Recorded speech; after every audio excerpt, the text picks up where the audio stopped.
Naaresto ng mga otoridad ang tinagulang street-level individual sa ikinasang bypass operation sa Misamis Occidental. Nakatutok dyan si Patrolwoman Rina Celestine Sendrijas.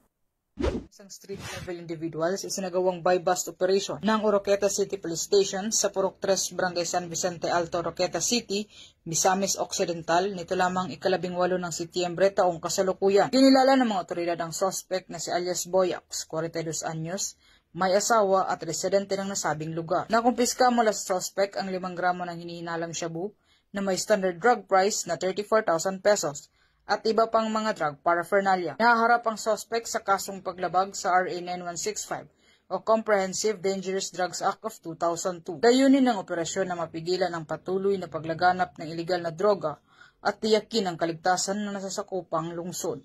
Dito sa Top Capistrano sa Cagayan de Oro City, ako yung Police News Network Correspondent, Patrolwoman Rina Celestine Sendrijas, alagad ng batas, tagataguyod ng balita.